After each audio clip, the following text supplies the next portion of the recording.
नमस्कार दोस्तों। हमारे देश का मीडिया किस तरीके से काम करता है, इसके दो निकृष्ट उदाहरण पिछले 2 दिन में ही देखने को मिले हैं।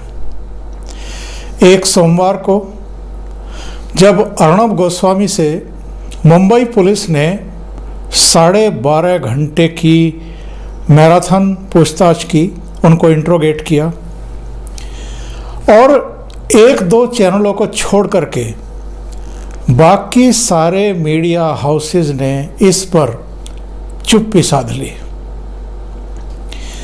दूसरा उदाहरण, मंगलवार की सुबह उत्तर प्रदेश के बुलंदशहर जिले में एक जगह पड़ती है अनूप शहर। उसका एक गांव है पगोना, वहाँ पर एक शिव मंदिर है। बीती रात किसी ने वहाँ रह रहे 2 साधुओं की तेज धारदार हथियारों से हत्या कर दी। आज दोपहर से ठीक पहले एक ऑनलाइन पोर्टल पर हेडिंग लगी थी, पाल घर की तरह 2 साधुओं की उत्तर प्रदेश के बुलंदशहर जिले में निर्मम हत्या। मैं कह रहा हूँ कि जो मीडिया की निकृष्टतम छवि है वो इस हेडिंग से पता चलती है कि मीडिया हाउसेस में जो लोग बैठे हैं वो किस तरह की कलाकारी कर रहे हैं और किस तरह की बेशर्मी कर रहे हैं। पाल घर में क्या हुआ था? पाल घर में पूरी तरीके से लिंचिंग का मामला था। भीड़ ने 2 ऐसे साधुओं को घेर कर निर्मम रूप से मार डाला, जो मेन रोड पर पुलिस के टोके जाने के बाद अंदरूनी इलाकों से हो करके सूरत पहुंचने की कोशिश कर रहे थे, जहां उनके जूना अखाड़े के एक महंत की मृत्यु हो गई थी और उसकी समाधि में वो हिस्सा लेना चाहते थे। मुंबई के कांदीवली से चले थे, उनको रास्ते का पूरा पता नहीं था। एक गलत इलाके में फंस गए, गलत जगह फंस गए और भीड़ ने इकट्ठे होकर के, कारण चाहे जो रहा हो, पुलिस या जो भी एजेंसी जांच करेगी या कर रही है वो पता लगाएगी कि इसके पीछे का मंतव्य क्या था।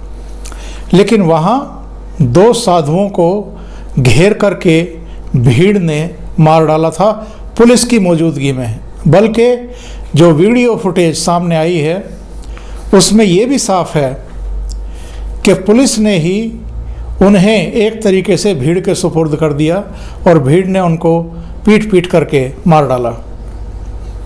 बुलंदशहर में क्या हुआ? बुलंदशहर में ये दोनों साधु मंदिर परिसर में सोए हुए थे।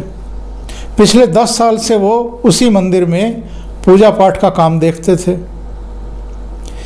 जो वहाँ के एसएसपी हैं संतोष कुमार सिंह, उन्होंने घटना स्थल का दौरा करने के बाद और जो अभियुक्त था, उनकी हत्या के लिए जिम्मेदार था, उसकी गिरफ्तारी के बाद जो मीडिया को जानकारी दी है, उससे साफ हो जाता है कि पाल घर की घटना और बुलंदशहर जिले की घटना में जमीन आसमान का अंतर है, कोई साम्यता है ही नहीं।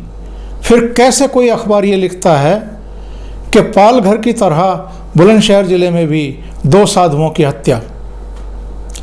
मतलब ये निकृष्टतम तक का उदाहरण है कि मीडिया इस देश में किस तरीके से काम कर रहा है और 2 अलग अलग प्रवृत्ति की घटनाओं को किस तरीके से एक ही तराजू में तौल करके उद्धव ठाकरे सरकार के प्रशासन को, पुलिस को और योगी आदित्यनाथ की सरकार के शासन प्रशासन को और पुलिस को एक जगह पर खड़ा करना चाहता है।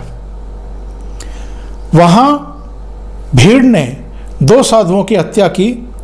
यहाँ एक ज्ञात व्यक्ति ने, जिसने कुछ दिन पहले एक साधु का चिमटा चुरा लिया था, क्योंकि वो नशे का आदी था, तो जाहिर है चिमटा बेच करके उसने नशा किया होगा, खरीदा होगा कहीं से। साधु ने उसको फटकार लगाई थी और कल रात गांव के लोगों ने ही ये देखा कि वह नशे की हालत में तलवार लेकर के गांव के बाहर जा रहा है। और जब सुबह लोगों ने देखा कि दोनों साधुओं की हत्या कर दी गई है तो उन्होंने पुलिस को इसकी जानकारी दी। पुलिस मौके पर पहुंची। जो शुरुआती पूछताछ है उससे साफ हो गया। उन्होंने उस नशेड़ी की, जिसका नाम राजू बताया जा रहा है, तलाश की। गांव से 2 किलोमीटर की दूरी पर वो अर्धनग्न अवस्था में मिल गया और उसको अरेस्ट कर लिया गया। वो अभी भी भांग के नशे में बताया जा रहा है और पुलिस उसका नशा उतरने की इंतज़ार कर रही है ताकि पूरे घटनाक्रम से पर्दा उठा सके। पालघर की घटना के बाद उत्तर प्रदेश के मुख्यमंत्री योगी आदित्यनाथ ने उद्धव ठाकरे को फ़ोन किया था और ये कहा था कि जो भी इन साधुओं की हत्या के लिए जिम्मेदार हैं उनको कड़ी से कड़ी सज़ा दी जाए। उद्धव ठाकरे सरकार ने 100 से ज़्यादा लोगों को गिरफ्तार किया। उन 5 लोगों को भी गिरफ्तार किया जो भीड़ की अगुवाई कर रहे थे।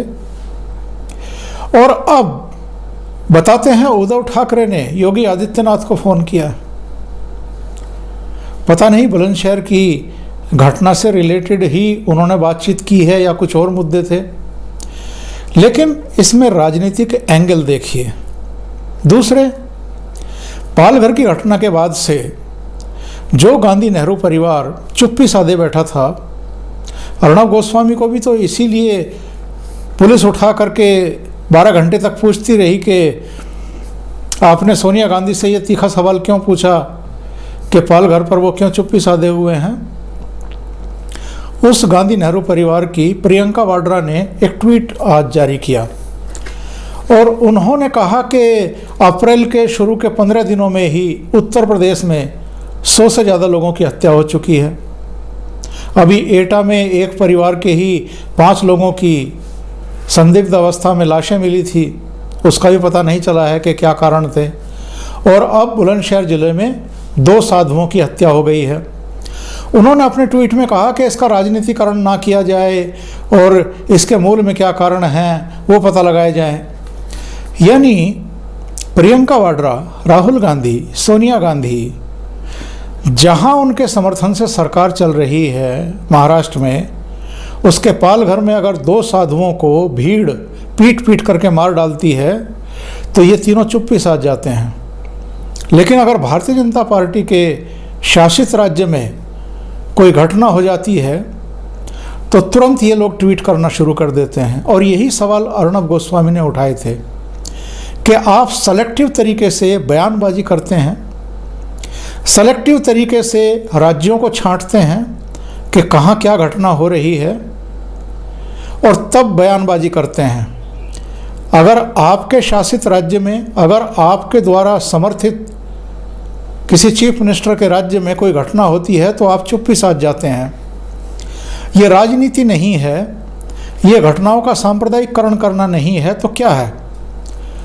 और उत्तर प्रदेश के पूर्व मुख्यमंत्री अखिलेश यादव ने भी ट्वीट जारी कर दिया और ये कहा कि इस घटना का राजनीतिकरण ना किया जाए, ये घटना निंदनीय और दुखद है।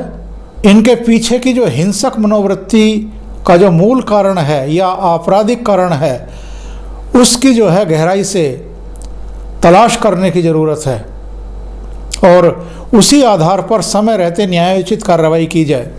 जो बुलंदशहर की घटना में मीडिया ने बेवकूफ़ी भरे हेडिंग लगाए हैं या जिस तरीके से इसकी पालघर की घटना से तुलना करने की बेशर्म कोशिश की है, उससे भी सवाल खड़े होने लाजमी हैं कि मीडिया आखिर क्या खेल कर रहा है। 2 अलग अलग प्रवृत्तियों वाली घटनाओं को एक ही तराजू में तोलने की कोशिश क्यों कर रहा है। अभी के लिए इतना ही। बहुत बहुत धन्यवाद। अगर आपको ये चैनल और इसके कंटेंट पसंद आ रहे हैं तो लाइक करें, कमेंट करें, वीडियो को शेयर भी करें और अभी तक अगर आपने ये चैनल सब्सक्राइब नहीं किया है तो सब्सक्राइब भी कर लें और साथ में लगे बेल आइकॉन को ज़रूर दबा दें ताकि आगे आने वाले वीडियो और उनके नोटिफिकेशन आप तक पहुंचते रहें। बहुत बहुत धन्यवाद। नमस्कार।